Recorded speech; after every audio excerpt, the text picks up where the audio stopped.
Good morning, everyone. My name is Andrew Hall. You may call me Dr. Kennard. This is the Disappointed Cat Morning Show, and we're going to be talking about comedian and actor Russel Brand. We're going to be talking about COVID-19. We're going to talk about definitions of words like authoritarianism. And we're going to talk about vaccine mandates because we covered that story a couple of days ago. And the reason why I'm talking about Russel Brand, I wasn't going to, but about 2 or 3 hours ago, a friend sent me a message, Sammy, about what I thought about Russel Brand, and I thought it warranted us talking about him. And when I think about Marcus Aurelius, the Roman emperor, when he suggests that one should be strict with yourself and compassionate towards others, when I say these things to Russel Brand or about Russel Brand, it isn't out of being mean. It isn't about owning anyone. It's about trying to communicate the need to look at the broader picture and hopefully create some kind of change. So first off, I want to show you a part of one of his videos recently about vaccine mandates. So you're going to watch me awkwardly hit buttons for like a second or two, everyone.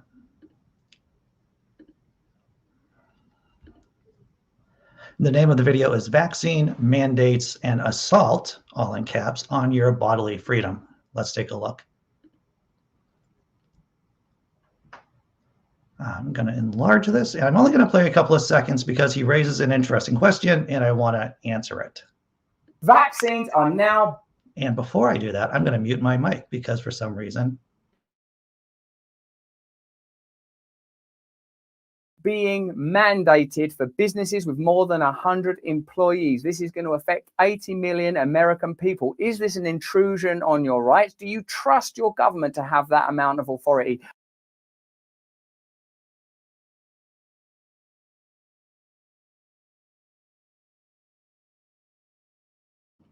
We can stop that right there, just within the first couple of seconds, because is it a question about blindly trusting our government, the United States government, or other governments that mandate vaccines?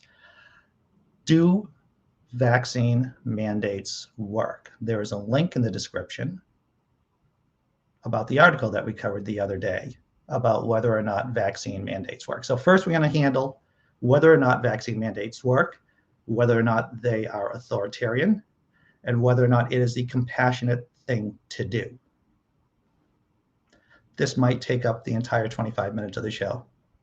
I have other news pieces too, but as I'm talking, this might take up the whole 25 minutes. So, do vaccine mandates work? There is an article in the description, and I'm just going to take a snippet of it. And this is about the California mandate and whether or not that created behavior change. Because the real question, right, one of the questions was that people weren't going to do the mandate. They were just going to quit en masse, right? That was one of the concerns. It's like, well, you know, if you do all these mandates, will people just quit? And the answer is no. They'll get the jab. And here's a piece from that article that I just mentioned.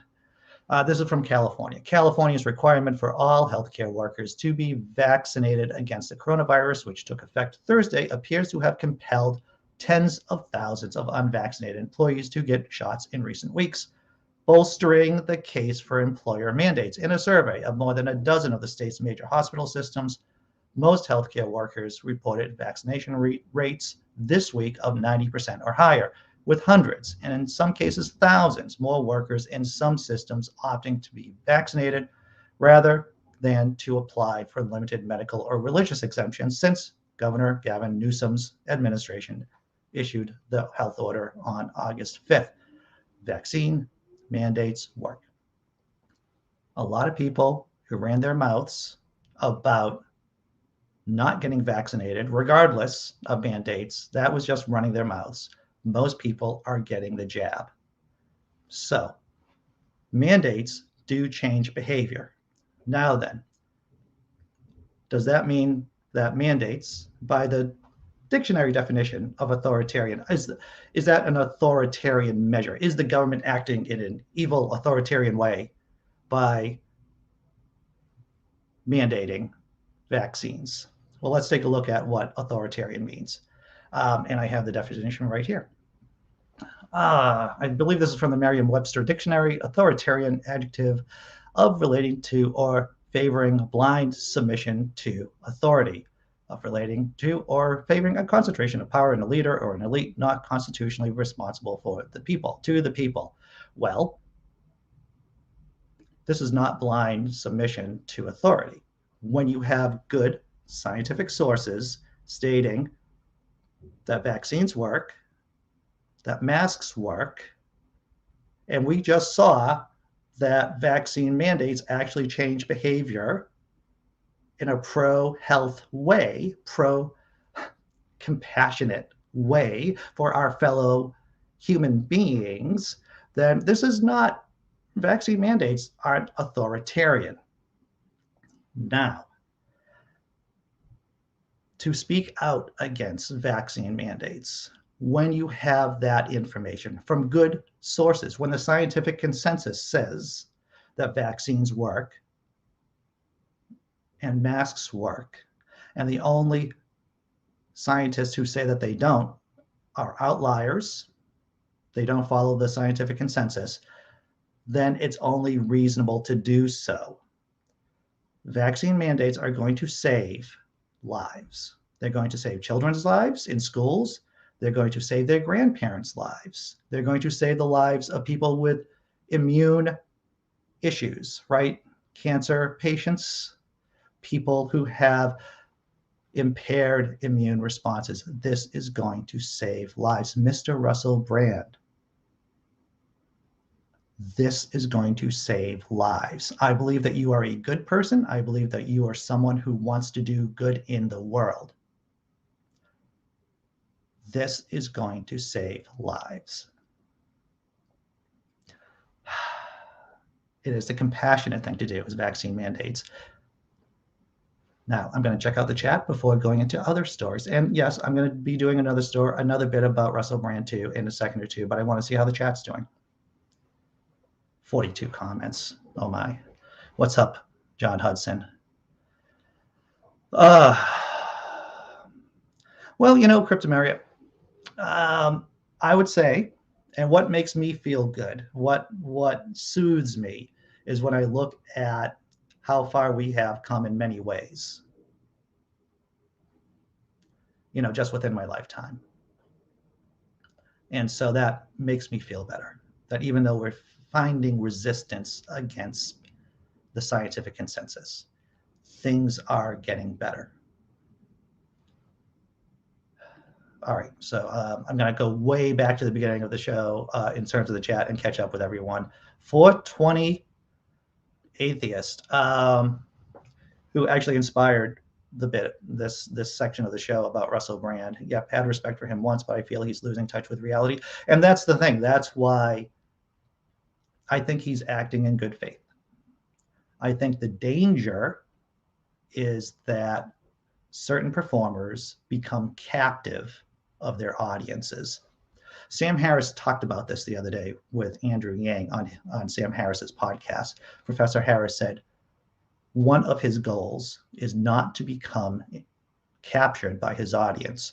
So if his audience doesn't like certain things that he says, he'll take that into consideration, but that's not going to change his behavior. And we've talked about this before, is that certain performers do become captive to their audience. Everyone likes applause. Everyone likes kind words. And our behavior, just as human beings, are likely to get shifted in that direction. And what I'm trying to do here too, Carl Rogers, he was a humanist therapist, a psychologist, and he talked about radical honesty and talking about and being honest with people without being nasty. My words, not his. And that's what I'm trying to do here, awkwardly. Oh, Tobin Templeman, good morning. Grand Farmer, morning from not the coast. No, you're not from the coast. Cryptameria, glad to see you here. Oh, 420. Getting me into trouble here. Throwing me that video about Russel Brand this morning. Good morning, John Hudson.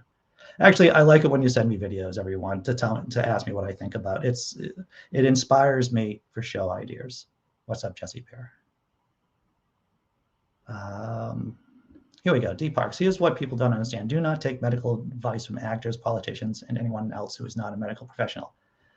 Well, you know, I think that if someone uses their platform, right, their sizable platform, because Mr. Brand has like a ton of followers. If you use your platform to talk about the scientific consensus, if you bring in trusted experts, good news sources, then you are doing a service. You are doing a service for your community. Have I said hello to everyone? I hope I said. Idea. That's right. Simply Secular Dave. Drink. So that was Russel Brand part 1. Do we have Russel Brand part 2? And like I said, I'm hoping to catch everything, to get all the news stories. So there is Russel Brand number 2. This is an article that you will see, the link in the description below, everyone.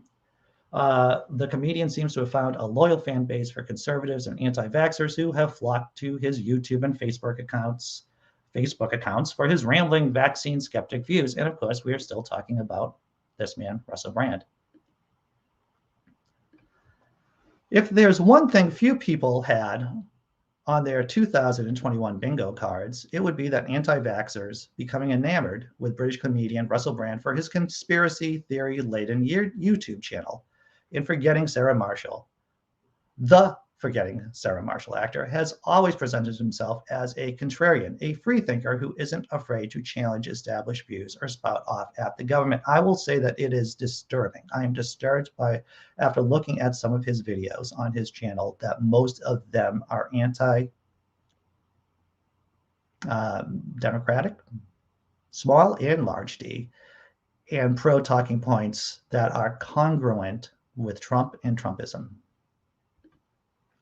The titles of his videos are often designed to delight or infuriate depending on the viewer's political stance, leaning heavily on incredulous clickbait article titles such as "Thought Biden Could Sink Any Lower? Think Again." "Did liberals use feminism to justify Afghan cluster? Fuck." "Shocking Wuhan evidence. Did Fauci lie? So Trump was right about Clinton and Russia." But in the past few weeks, Brand has taken issue with the vaccine, casting doubt on the trustworthiness of the FDA, asking if vaccine mandates are an assault on bodily freedoms, calling the vaccine a gold rush, and pondering whether people could trust Bill Gates. Most recently, Brand declared that there was a vaccine apartheid, going after CNN anchor Don Lemon after he called out people who refused to get vaccinated.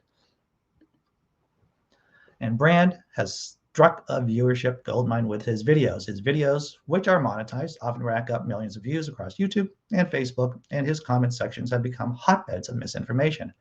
His viewership has railed against Dr. Anthony Fauci, mocked the phrase "follow the science," talked about microdosing with ivermectin, and claimed loved ones have passed away as a result of the getting vaccine.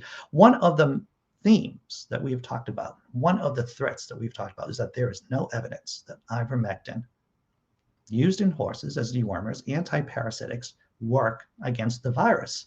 They work. It does not work. The scientific consensus is clear. It does not work against COVID-19. The only people talking about it are conspiracy theorists and scientists who are not, who do not follow the scientific consensus. In Vaccine Mandates and Assault on Your Bodily Freedoms, we just saw 15 seconds of that video published on September 16th. Brand opined the idea of mandating something that's authoritarianism, and really it isn't. That's what it is.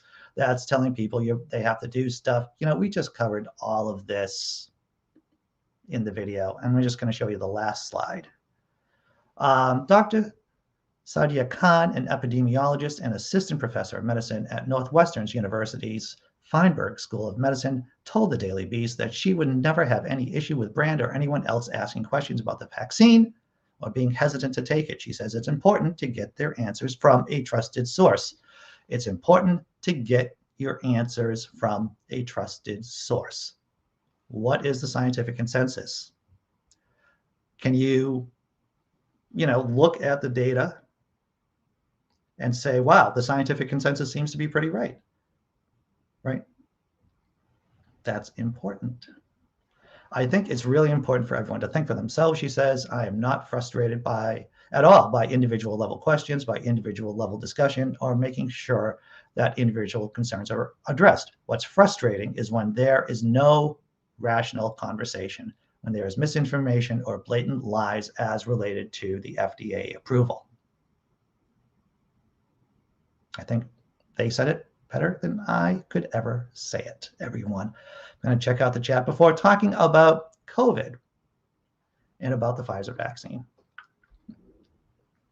All right. Cryptameria says, I didn't see the feminism post. Yeah. Yeah. All right. I'm just talking about grape jelly in the chat. I like grape jelly personally. I haven't been eating it, all right. I think I just, I think I covered everyone that is in the chat. I am, thank you, Dee Parks. You're very kind. Kind words. The only news and advice I need to come from is Supreme Leader Dr. Kennard. Once again, my goal is never to become popular. I'm on the right trajectory, and so I don't have to become worried about too many people saying nice things about me. And if I do, I'd have to say to myself, maybe I should do something really unpopular. That's my contrarian streak right there. Meant in jest, of course, everyone. Meant in jest. All right. 730,000 dead this morning. Once again, those people who have large platforms, there is a responsibility. I don't want to get too comic booky, but with great power comes great responsibility.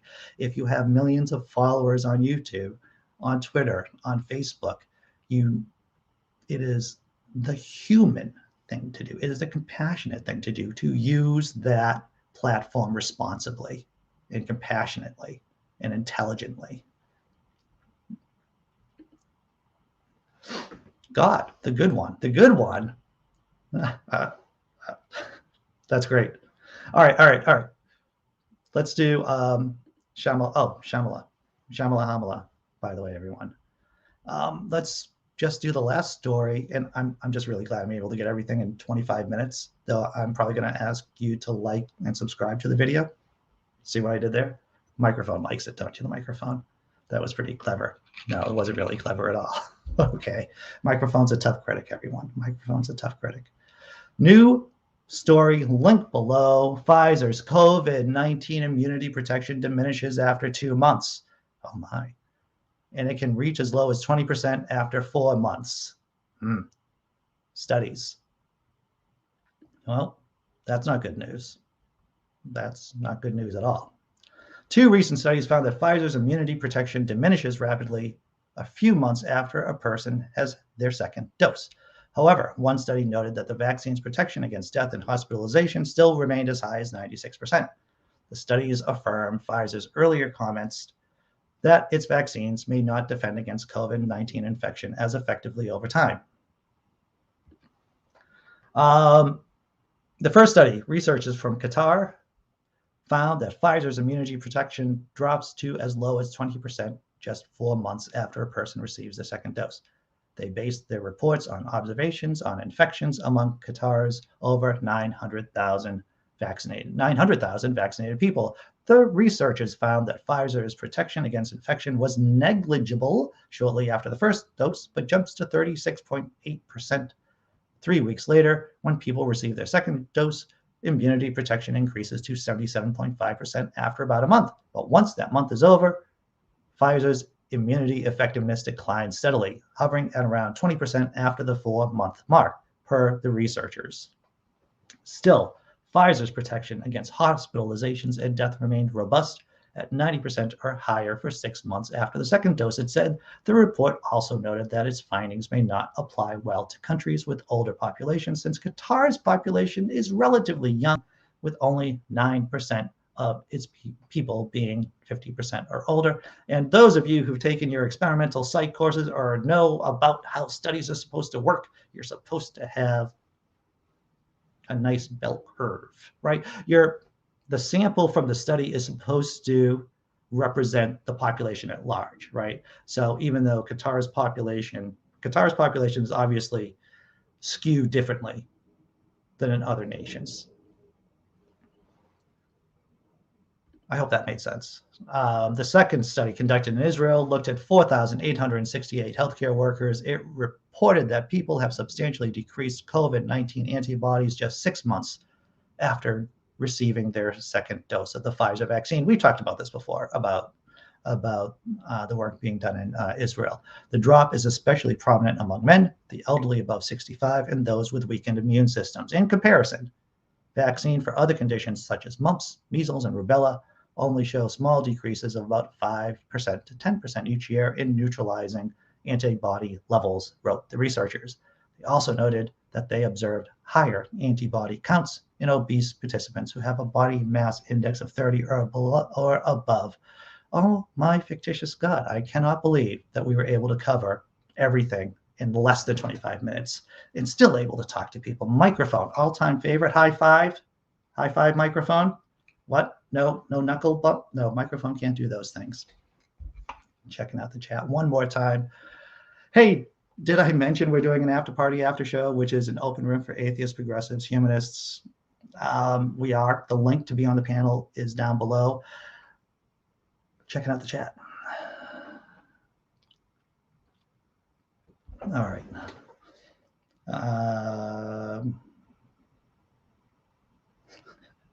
Fast talker. Today I had to do a lot of fast talking, Dr. Mordecai. I had to do a lot of fast talking today to get everything done. Let's see. I think I covered everyone in the chat too. Any word on Moderna? Girlfriend's in the chat. She knows things. I don't know about Moderna. I know that, and we have covered this before, John Hudson, that with the Moderna vaccine, it does create more antibodies than the Pfizer vaccine. And if I'm wrong, someone in the chat, please tell me. So I would imagine, and this is what I said at the time, that more antibodies once you get the shot means that they will last longer.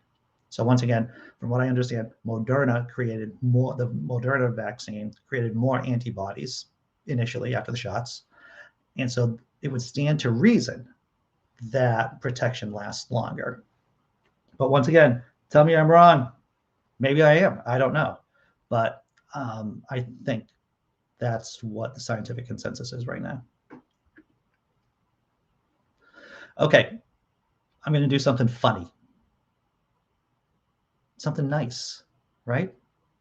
Before closing out the show. Let's do it.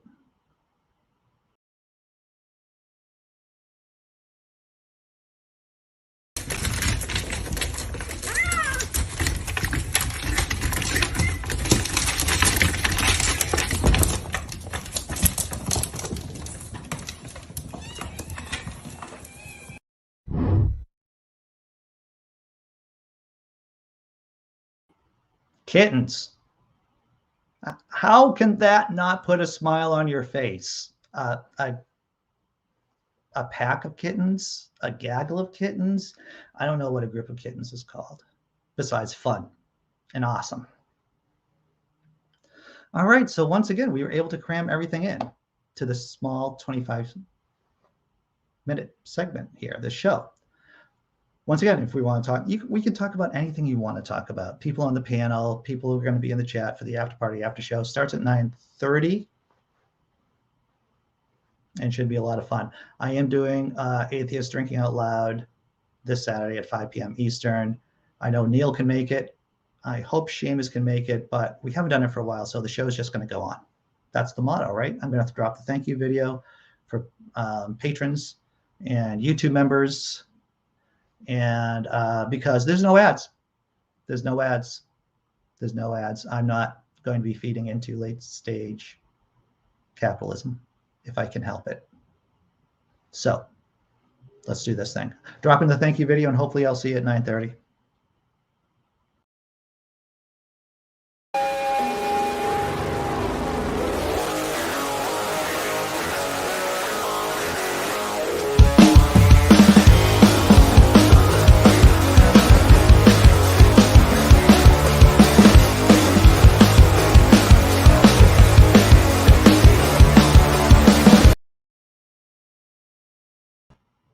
So, wow, look at this.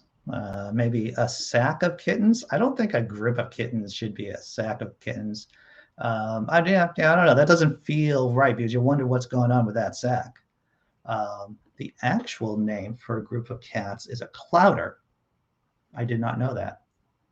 Sounds like an old German, something from the Middle Ages.